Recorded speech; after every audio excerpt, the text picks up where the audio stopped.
All right, thanks for staying with us. Let's get into our next discussion now.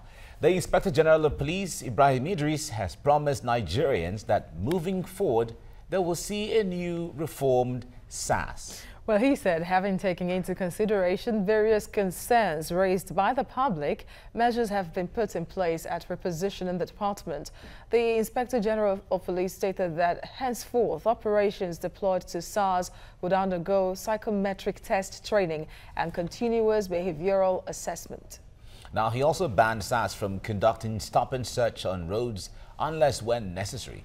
Now, Idris mandated that officers of SARS operate in official uniforms clearly marked for identification by members of the public. Okay. Now, we have rights activist Ayodele Adewale joining us in the studio right now. It's good to see you. Good morning and compliments of the season. Thank you. I'm happy New Year in advance. Okay. The same. We heard the IG saying what Nigerians would like to hear somehow, following the hashtag #EndSARS campaign. A lot of people said this is what we were supposed to hear at first. Before, rather, we were hearing, no, SARS is not a problem, you know, and all of that. Now, what has changed between that time that videos went viral and the police was denying and defending their own people, and now that they've agreed to say, okay, we're going to reform SARS? Well, I think what have changed is just the statements and more concentration in terms of people now looking towards the issue of SARS and all.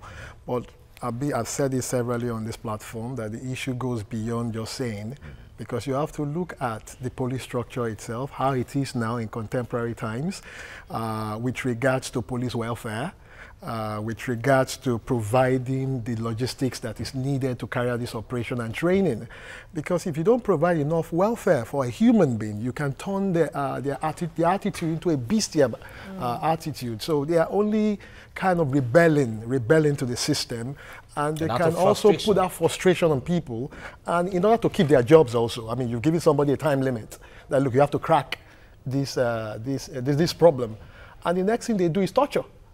You understand? In order to save their job, or perhaps somebody is influencing the system that, look, guy, do this for me. Is it really about rebelling or somehow capitalizing on a weak system for them to make gains? Because men would tell you that they usually sometimes go after people that they could extort money from easily. You've answered the question yourself. You understand? A system determines what happens within it. If the system is hostile, look at your studio, very nice, chilly and all of that. You can imagine you carry out your duty in a studio that is very inhuman, in the sense that the air is not even conducive enough, there's a lot of frustration around, there is heat and all of that. You wouldn't present in a very good manner, you understand? So those officers are also facing that. That is not enough to say that they have the right to do so. But again, I've told people that how do you recruit people into an establishment? The means of recruitment also matter.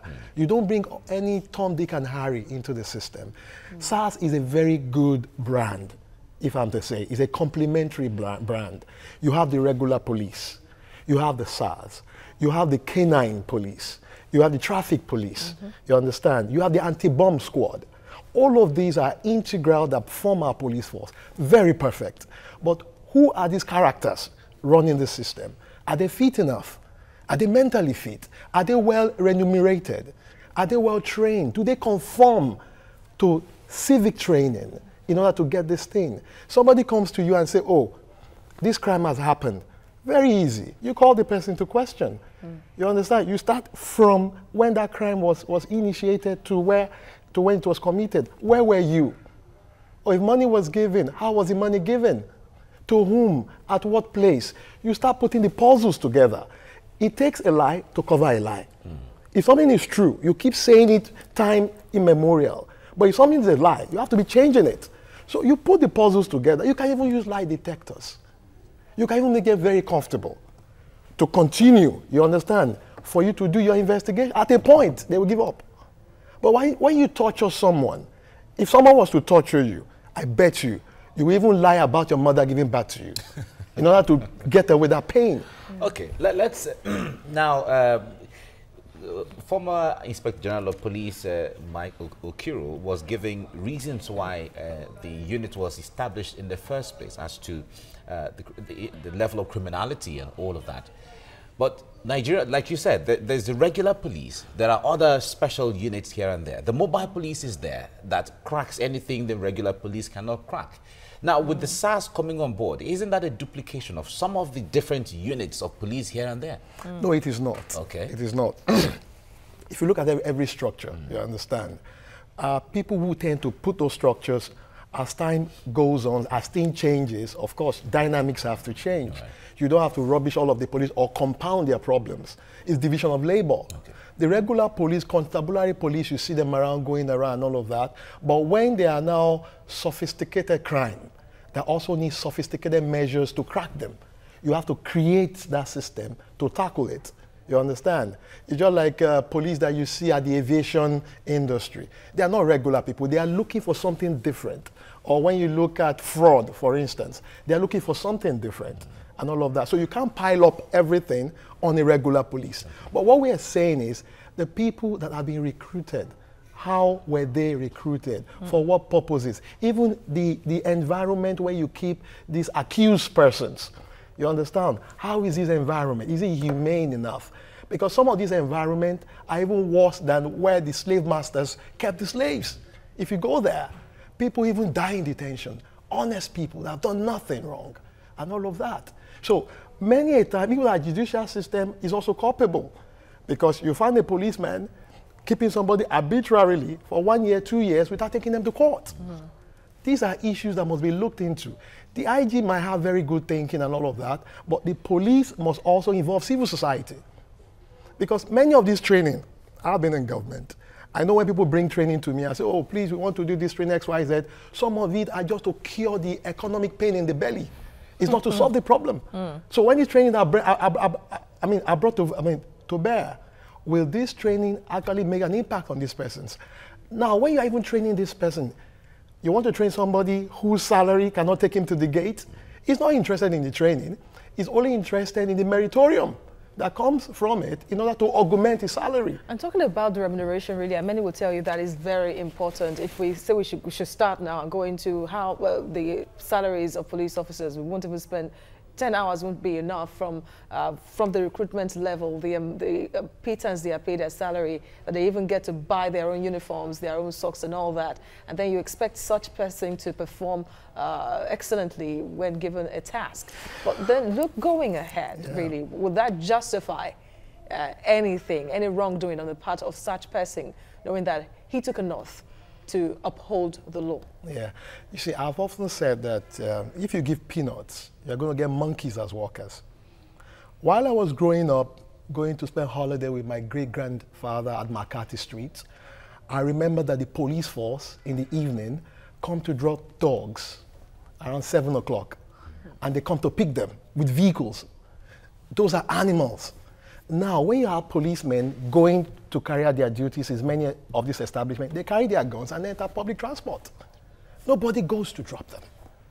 These also affect things. It's a holistic problem that we all have to solve together. But again, like I've said, it's not an excuse. You chose to go into it. You chose to do that. So if you have chose to do that, you must conform with the ethics and standard and laws that provides the running of your establishment. And many of this money too, when they are budgeted for, do they really get down to the basic police officer on the street?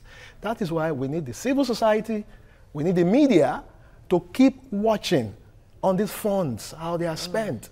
At times I pity them. I drive around in the midnight most of the times to check security natures of what is going around while I was in office, and I see the condition they live. Many times I will make sure that from my omnibus account, I put a lot of money in the vehicle, and when I get there, chit-chat, hi, how you guys doing? Oh, take. Even when I spend the money, I resort to my phone. Oh, what's your account? Some of them get scared. Maybe I want to set them up. I said, no. I know you are facing some hazards, so I give. But again, you still have some notorious people within the ranks and file, especially at the top echelon, that must be looked into, because they also corrupt the system. There was a time during the festive period, I bought lots of bags of rice, lots of food items. I sent it to them. God bless the soul of the DPO now is dead. He was shot, I think he was shot in Delta State. Could you believe the police people ran back to me and said, Chairman, we don't see right so. I got pained. You understand? So we're talking of an endemic problem. But the issue is, even within the context of those pain, they should not carry their frustration on others. On innocent Nigerians. And don't set people up because one guy have said, put a name. You now set the people up because you don't like their face. Or you see a young boy driving very lovely cars and you just figure out that he's a 419er. And you just want to extract money from them. All right, now, although we don't have all the time, but we need to be able to talk about a few of these things. Now, talking about the reform itself. Yes. Now, the IG has said several things. In fact, Nigerians, you're going to see a new SARS now. But going beyond the statement, like you said, it's just a statement. Going beyond there, if the reforms are supposed to take place, what form of reform should really be carried out on the SARS for effectiveness? The IG might be one angel among the flock, but the IG alone cannot do it. He alone cannot do it. We must all be on our guards to make sure that the thought of the IG come into fullness. That is why I said new SARS now, but going beyond the statement, like you said, it's just a statement. Going beyond there, if the reforms are supposed to take place, what form of reform should really be carried out on the SARS for effectiveness? The IG might be one angel among the flock, but the IG alone cannot do it. He alone cannot do it. We must all be on our guards to make sure that the thought of the IG come into fullness. That is why I say civil society, the media particularly. It was the media that helped us to crack the problem in Libya. Otherwise, a lot of Nigerians would have died in Libya. So the media must go into those detention camps that the police have created without the knowledge of the IG. The media must track the funds. Investigative journalism. Professor Wale Soyinka did say recently that we have lots of media, brains, brass here. But again, you also have those little few that spoil the crates of the egg. So the media must put light into it. They must track the fund from the budgetary aspect of it to the disbursement, to the IG's office, to how the money gets into operations. And the stories even. Somebody is alleged. I like what Mr. Falana did say, that we should stop all this grandiose of alleged people and all of that in order to, what happens if the person comes out clean? Exactly. Like the Yoruba will say, with due respect and good conduct to my language. The ear that hears what has happened might not hear what has come. Exactly. So if the person is proven to be innocent, is the same media going to come and start relaying the story that this man is innocent? True. Okay, so those are the issues. Looking at all these measures put in place and your suggestions, really, it seems that the police has to build the trust of the populace, because it cannot exist in isolation. The police cannot build the trust. They can't build the trust. It is the people that will ensure the trust being built. The police have a service to render. It's the people that will see whether these services are well rendered in accordance to our laws. So how would people somehow maybe help the police, which of course is an item of the society? They must speak out. And the people must trust platforms like yours to help bring the issue to the forebearing for people to see. And when it is being seen, the police will be on their guard. If you carry your camera now and go to the CP's office, he's a wonderful man. And take for example, what the CP did in Ikorodu. He went there, he cracked the problem. Not just cracking the problem, he also reformed these people that have been alleged.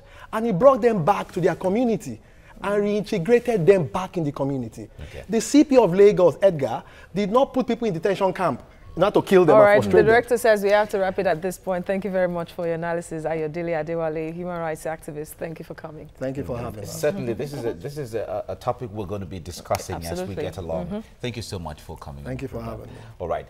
Next, now we'll be getting into the fresh herdsmen attack in Adamawa State. Stay with us on TVC Breakfast.